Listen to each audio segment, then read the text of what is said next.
Herkese merhaba. Bu videoda sizlerle görmüş olduğunuz gibi sevimli bir kedicik öreceğiz. Şöyle göstereyim. Kuyruklu, süslü püslü, ufak bir kedicik öreceğiz. 10 santim kadar yok. Yaklaşık 7-8 santim aslında uzunluğunda oluyor ama biraz tombik olduğu için eli dolduracak şekilde oluyor. Bu kediyi ister oyuncak amaçlı örebilirsiniz, isterseniz de büyük oyuncaklarınızın yanına arkadaş olarak örebilirsiniz. Bu kediyi örmek için ihtiyacımız olan malzemeleri söyleyeyim. Yine amigurumi için kullandığımız koton iplerden kullandım. Mavi bir renk tercih ettim. Koyulu açıklığı bu açık rengi kuyruğu için kullandım. Yine bunu örerken 2 milim kalınlığında bir tığ kullandım. İlmek belirleyicim vardı. Bir miktar elyafa ihtiyacımız olacak. Göz ve yan işlemeleri için de yine amigurumi için kullandığımız iplerden kullandım. Siz dilerseniz kilitli göz kullanabilirsiniz. Kilitli göz kullanırsanız bu işlemeleri iğneyle yapmak zorunda kalmazsınız. Sizin tercihinize kalmış. Eğer malzemeleriniz hazırsa hep birlikte örmeye başlayalım.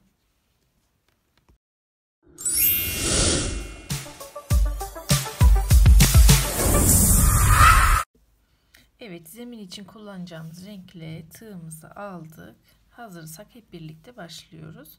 Şimdi sihirli halka yaparak başlıyoruz. Sihirli halkayı uzun ipin üzerine kısa ipi atıyoruz. Kısa ipimizi attık, tığımızı geçirdik, ipimizi alıp burada sabitliyoruz. Sabitledikten sonra yine iki ipin üzerinden 6 tane 2 3 4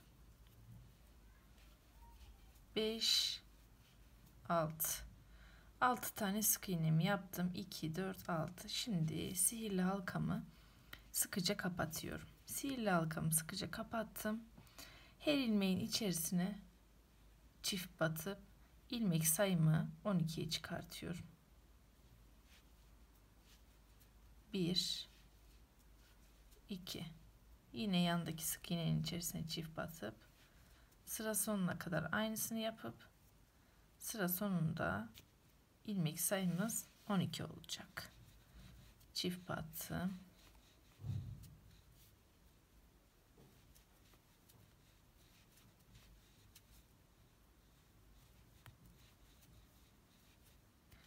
Evet, son artırmamı uygulayacağım. Bakalım. 2 4 6 8 10 12. İsterseniz siz ilmek belirleyici kullanabilirsiniz. İsterseniz benim gibi ip çevirebilirsiniz. Ben videoda kolay olsun diye ip atıyorum sürekli. İlmek belirleyici kullanmak yerine. Yine aynı şekilde bir sık iğnemizi ördük. İkincisine çift battık. Bir tane tek ördük. İkincisine çift battık. Bir sık iğne ör, bir artır. Bir sık iğne ör, bir artır. Bu turda da sıra sonuna kadar aynı şeyi yapacağız. Bir sık iğne ör, bir artır yapıp ilmek sayımızı 18'e çıkartacağız.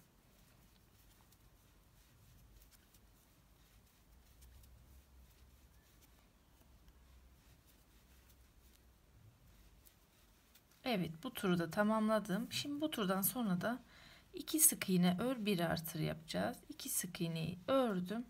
3. sık iğne de artırma yapıyorum. Yaptım. 2 sık iğne ördüm. Bir tane artırdım.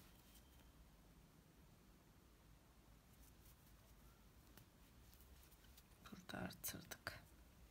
Evet. Yine 2 tane sık iğne ördüm. Artırdım. Bu turu da böyle tamamlıyoruz.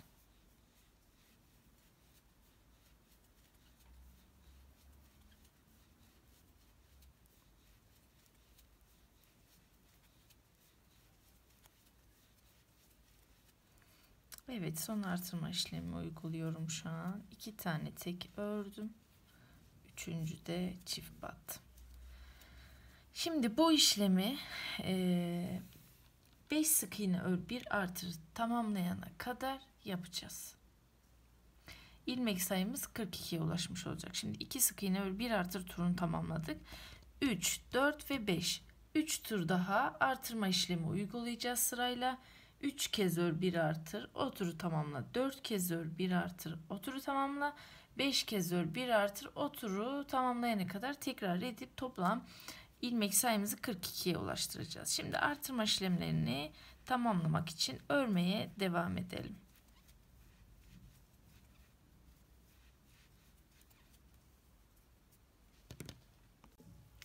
Evet arkadaşlar, 5 sık iğne ör 1 artır işlemimizi tamamladığımızda elimizde tamam olarak bu şekilde bir şekil oluşuyor. Artırma işlemlerimizi tamamladık. Bundan sonra yapacağımız işlem yine çok basit. 10 sıra boyunca hiç artırma eksiltme yapmadan örgümüzü büyüteceğiz. Sadece öreceğiz. 42 ilmeğimizi her turda öreceğiz ve toplam 10 tur, yani 10 sıra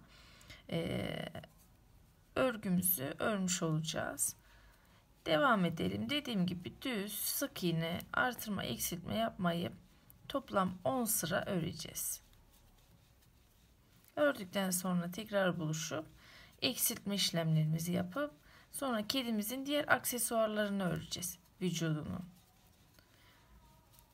Şimdi düz bir şekilde 10 sıra örgümüzü tamamlayalım. Evet, 10 sıra boyunca örme işlemimizi tamamladık. Gördüğünüz gibi elimizde böyle bir şekil oluştu şimdi. Düz bir şekilde ördük. Hiçbir şey yapmadık artırma işlemlerinden sonra. Şimdi kilitli göz kullanmak istiyorsanız unutmadan bunu da ifade edeyim. Kilitli gözü 6. ve 7. sıralara, yani yukarıdan sayarak 6. ve 7. sıralara takabilirsiniz. Ben kilitli göz kullanmayacağım. Gözü işleyerek yapacağım için şu an takmıyorum, ama eğer takmak isteyen olursa kilitli gözleri, videonun başında da gösterdiğim küçük milimdeki bir gözü 6. ve 7. sıra aralıklarına takabilirsiniz. Şimdi tüm artırma işlemlerim bittikten sonra ilmek belirleyicimi artık buradan alıyorum. Yeni sırama takıyorum ilmek belirleyicimi. Taktıktan sonra yapacağımız işlem yine çok basit. Artırdığımız sayı kadar eksiltme işlemi yapıyoruz. Aslında zaten amigurumi'nin temel mantığı da bu. Artırma eksiltme işlemleriyle aslında şekil veriyoruz yaptığımız oyuncaklara. 5 sık iğne ör 1 artıra kadar artırma işlemi uygulamıştık. Şimdi 5 sık iğne ör 1 eksilt yapıp yine her turda birer tane azaltarak yapacağız. 2, 3, 4, 5. 5 sık iğnemi ördüm. Sık iğnelerimin önlerinden alarak azaltma işlemi uyguladım. Şimdi bu azaltma işleminin yöntemi önemli. İz olmuyor. Normalde artırırken bir sık iğnenin içerisine çift batıyorduk, ama eksiltme yaparken ikisini aynı anda alıp azaltma şansımız olmadığından öndeki ilmeklerden alıp kesme işlemimizi uyguluyoruz. Şimdi yine 5 sık iğne örelim. 1, 2, 3, 4, 5. Yine yapacağım işlem çok basit. Öndekilerden aldım. Buradan çekip bir sık iğneye düşürdüm. Şimdi sıra tur bitene kadar 5 sık iğne ör 1 eksilt yapıp turumuzu tamamlıyoruz. Turumuzu tamamladıktan sonra 4 sık iğne ör 1 eksilt. O turu da tamamladıktan sonra 3 sık iğne ör 1 eksilt. O turu tamamladıktan sonra 2 sık iğne ör 1 eksilt diyerek 1 sık iğne ör 1 eksilt işlemimizde yapıyoruz. Ondan sonra kalan ilmekleri de iğne ile kapatacağız aslında. 6 tane kalacak. 6 tane kaldığı için de ipimize iğnemizi geçirip bunu güzelce kapatacağız. Onu beraber yaparız. Şimdi dediğim gibi her turda azaltma işlemlerimizi yapalım. Ondan sonra tekrar buluşalım.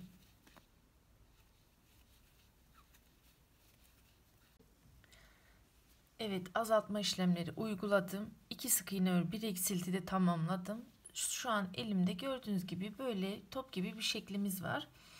Ve ben 3 sık iğne 1 eksilt turunu tamamladıktan sonra sıkı bir şekilde doldurdum örgümü. Burada da yine bir miktar daha doldurdum. Son kez 1 sık iğne ör 1 eksilt yapacağım. Sonra iğne ile birlikte bu kısmı kapatacağız. 1 sık iğne ör, 1 azalt.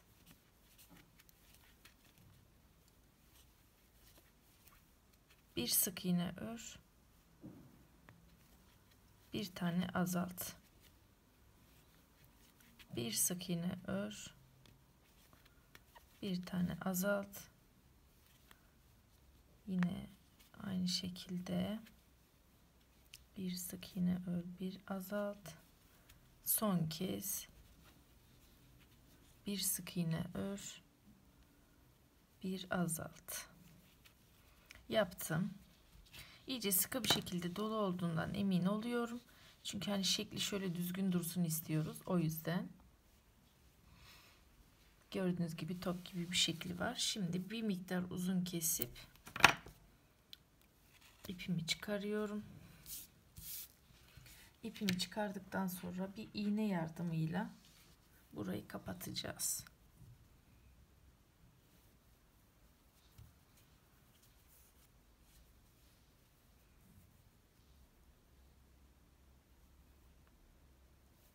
İpimi geçirdim iğneye. Bakın ilmeklerin şuralarından birer parçasından alıp iğnemi geçiriyorum. Yine buradan aldım.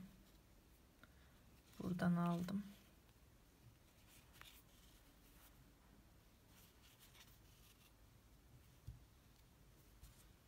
Buradan aldım.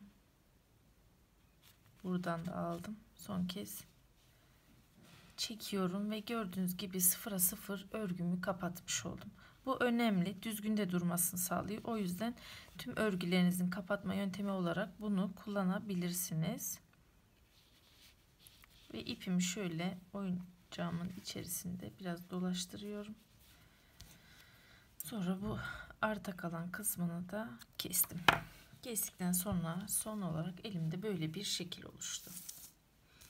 Bu şekil oluştu. Şimdi kulakları var kedimizin, ayakları var, bir de kuyruğu var. Onları da örüp daha sonra dikip şekil vereceğiz ve tamamlamış olacağız. Ayakları için çok kolay ayak yapması. Yine ipimizi aldık. Sihirli halkanın içerisine 5 tane sık iğne yapacağım. 1 2 3 4 5 ve sık iğnemi kapatıyorum. Kapattıktan sonra şu yan tarafa kaydırıyorum.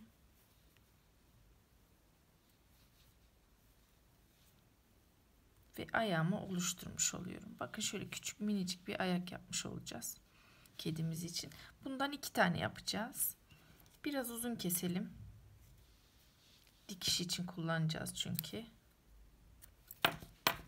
Kestik. Sadece 5 tane sihirli halkanın içerisine 5 sık iğne yapıyoruz ve örgümüzü kapatıyoruz. Bundan 2 tane yapacağız ayak. Şunu da keselim, fazlalık. Ayağımız böyle. Şimdi kulaklarımızı yapalım beraber.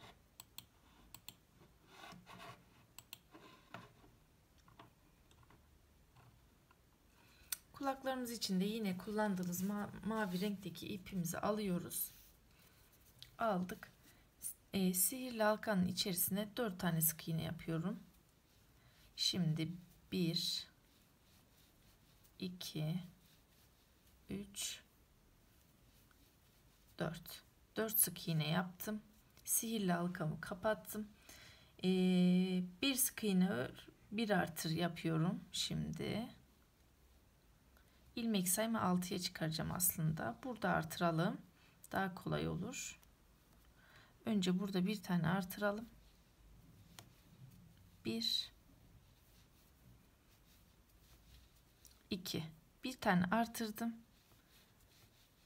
Bir tane ördüm. Bir tane daha tek ördüm. Yine bu son kısımda çift battım. İlmek sayımı 6'ya çıkardım. Üçgen bir görüntü vermek için aslında biraz böyle bir şey yapıyorum. Şimdi örgümü biraz düzelteyim. Kedilerin kulakları üçgen gibi durduğu için. Yaptık. Şu ipimizi de şöyle hizalayalım. Şimdi de yine aynı şeyi tekrar edeceğim. 2 tane örüp bir tane artıracağım. İlmek sayım 9 olacak bu sefer de. 2 sık iğne ördüm.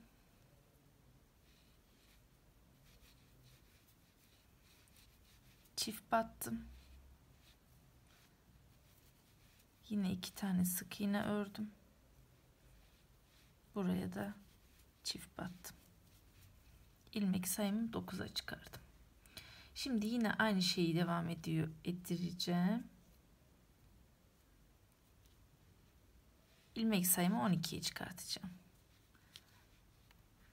2 sık iğne ördüm.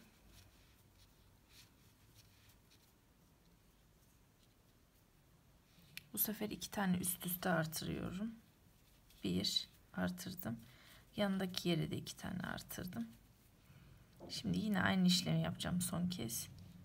2 tane ördüm. Tek. Son 2 kalan ilmeğin içerisine de çift battım. 1. Son kalan sık iğne.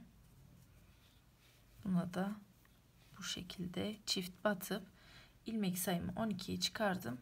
Kulağımın üçgen şeklini vermiş oldum. Hemen yan taraftaki ilmeği kaydırarak örgümü hizalıyorum. Hizalıyorum. Şu kısmı keseyim. Kestim. Kestikten sonra bakın. Şu şekilde üçgen bir kulak dikeceğiz. Yine ipimizi biraz uzun keselim. 2 kulağı aynı anda dikecek kadar uzun keselim. Diğerini kısa keseceğiz. Kulağımızı tamamladık. Ayaktan da kulaktan da 2'şer adet örüyoruz tabii ki. Bunları da tamamladıktan sonra kuyruğumuzu örelim. Kulaklarımızı tamamladık. Bacaklarımızı tamamladık. Kuyruğumuzu örelim. Bir de küçük kollar yapacağız. Kollar da yine ayaklar gibi yapacağız bu arada. Farkı yok. Yani bundan 3 tane yapacağız. Onu söylemeyi unuttum. Şimdi aklıma geldi. 4 tane 5 sihirli halkanın içerisinde 5 tane sık iğne yapacağız. Değişen bir şey yok. 4 tane yapacağız ondan. Kuyruğa başlayalım şimdi. Kuyrukta önce söylediğim gibi açık bir renk iple başlayacağım. Sihirli halkanın içerisine 6 tane sık iğne yapıyorum. 1 2 3 4 5 6 yaptım. Sihirli halkamı sıkıca kapatıyorum. Sıkıca kapattım. 2 sık iğne ör, 1 artır yapıp ilmek sayımı 8'e çıkartıyorum. Şimdi şöyle yapayım. 1 2 şimdi artırıyorum. 3 4 yine 2 sık iğne ördüm. Bir tane artırdım ve sıramı tamamladım. Şimdi ilmek sayımı 8'e çıkardım. Şöyle çevirelim. İpimizi dışarı alalım. Bir tur düz bir şekilde örüyorum. 8 taneyi. 1 2 3 4 5 6 7 8. Şimdi burada renk değiştireceğim. Renk değiştireceğim için bu sık iğnemi kapatmadım. Açıkta bekletiyorum. Yine kedimin rengi olan mavi rengi aldım. Şu şekilde tutup çekme işlemini bu maviyle yapıyorum ki renk geçişleri düzgün olsun diye. Yaptım. Yine bir tur daha 8 sık iğne örüyorum. İplerimi de arkaya saklayacağım giderken. 1 2 3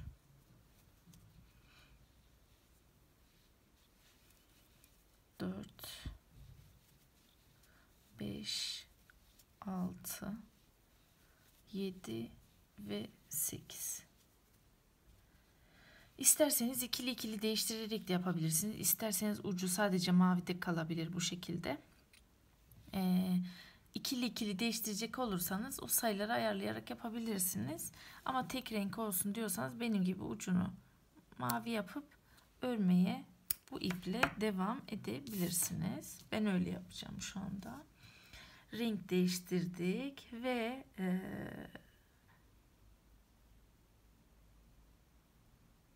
4 sıra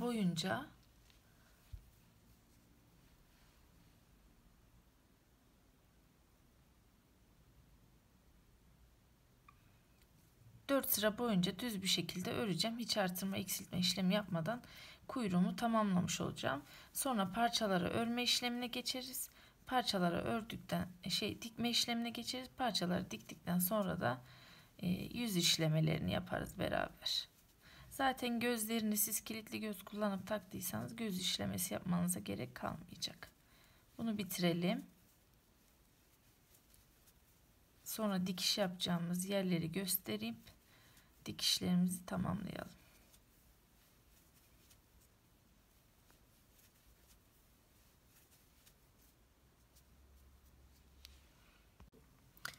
Evet arkadaşlar, tüm uzuvları tamamladık. Gördüğünüz gibi kolları bu şekilde iğneyle sabitledim dikmek için. Ayakları gördüğünüz üzere böyle sabitliyoruz. Kulakları da arka tarafa gelecek şekilde önce iğneyle sabitleyip şöyle bir görüntü elde ediyoruz. Yani ayarlıyoruz önce nasıl görünecek diye. Kuyruğu da böyle arkaya dikeceğiz bu şekilde. Çapraz olursa tabii daha güzel olur. Çünkü şöyle önden tuttuğumuz zaman kedinin oldu. Kedinin kuyruğu şu şekilde arkadan görünecek. Ayakta durduğunda da şöyle yandan görünecek. O yüzden siz de dikmeden önce buraları sabitlerseniz dikiş işlemleriniz daha kolay olacaktır ve kaymalar, yamukluklar olmayacaktır. Sonra göz işlemlerini yapıp buralarını süsleyeceğiz renkli iplerle. Dilerseniz kuyruğa kullandığınız ip renginden kullanabilirsiniz. Dilerseniz farklı bir renkte tercih edebilirsiniz. Şimdi dikiş işlemlerini tamamlayalım. Sonra süslemelere geçelim. Evet, dikiş işlemlerini tamamladık. Süsleme işlerine geçeceğiz. Şimdi kedimizin yanına, yukarısına ve diğer yanına iplerle böyle çizikler oluşturacağız. Şimdi burayı ben yapmıştım örnek olarak göstereyim diye. Karşı tarafa da yine aynı şekilde yapacağız. Kulağıma diktiğim hizadan ikinci sık iğnenin içerisine arada 1, 2, 3, 4. sık iğneye batacak şekilde 1, 2, 3, 4 batacak şekilde 3 kez ipimi bu şekilde geçiriyorum üst üste. Siz de istediğiniz renkte yapabilirsiniz. 3 tane geçirdim. Şimdi bir boşluk bırakıp yukarıya çıkıyorum. Yine aynı mesafede 3 kez de buradan geçiriyorum. Gördüğünüz üzere 3 kez de buradan geçirip çizikler oluşturdum. Kuyruğa kullandığınız ipten de kullanabilirsiniz. Ben biraz renkli olsun kedicik diye turuncu kullandım. Şimdi burayı tamamladım. Yukarı çıkıyorum.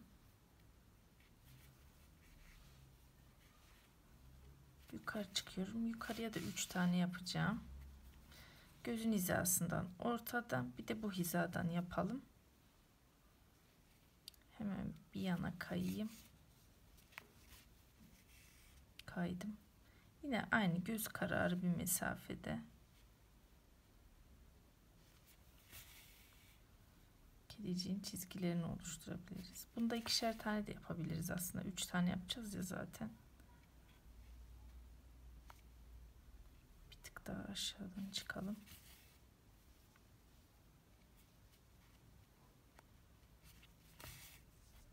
Evet, ikinciye batıyoruz.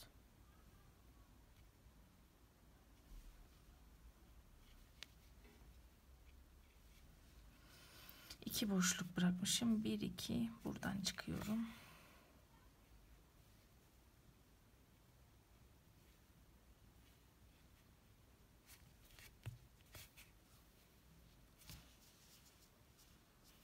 İpim az kaldığı için şöyle batıp arkadan çıkayım.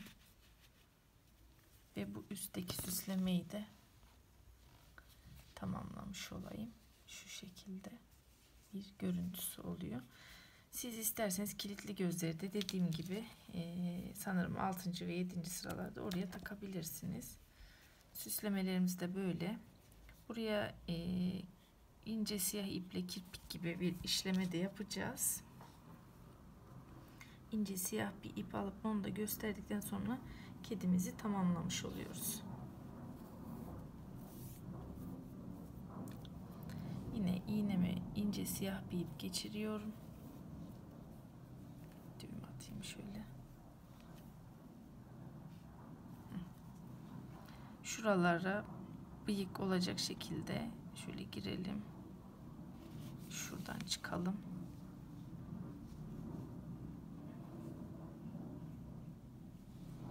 Yine buradan çıkalım. Bir de şu şekilde batalım. Tam çapraz olsun. Karşıya geçelim.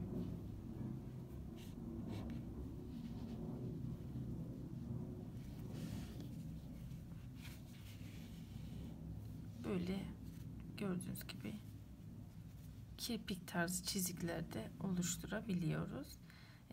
Gözün hizasından çıkmıştık. 1, 2, 3.'den. Şimdi 1, 2, 3, 3.'den çıkacak şekilde kirpiğimizi, işte kirpik diyebiliriz, bıyık gibi düşünebiliriz kedi olduğu için. Buraya da aynı V şeklini veriyorum.